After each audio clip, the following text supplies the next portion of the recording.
Hi guys, today we will be learning how we can file a $0 sales and use tax return for Texas LLC. First of all, you have to go to the website controller.texas.gov. Now click on here web file eSystems login.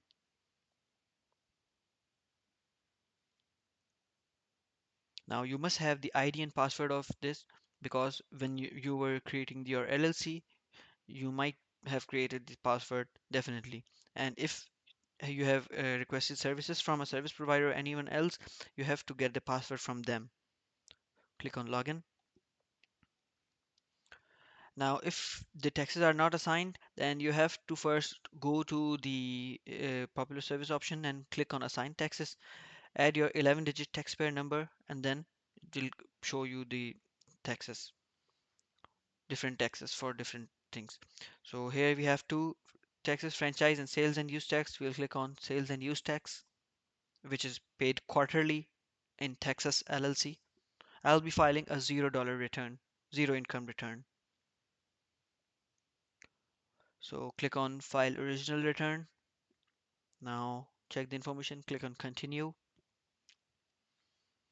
Here we can see the period ending December 31st, which means 24/24, fourth quarter of 2024. Click on continue, then again click on continue.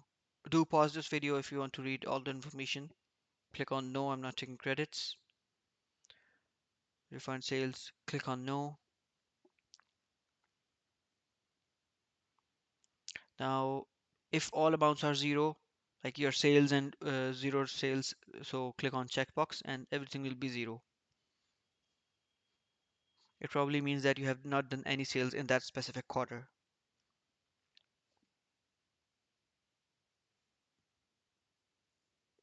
Do check all of this, and here you can see no tax is due if we have not done any sales. So click on continue. Here it says you have filed successfully.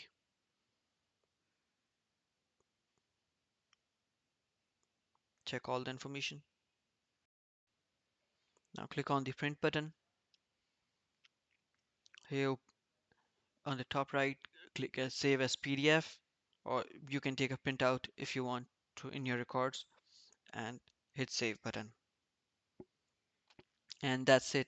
Here's how you can file a $0 sales and use tax return for Texas LLC. Do let me know if you have any other questions in the comments below, and do like the video if it helped you out, and subscribe my channel as well. Take care. Bye bye.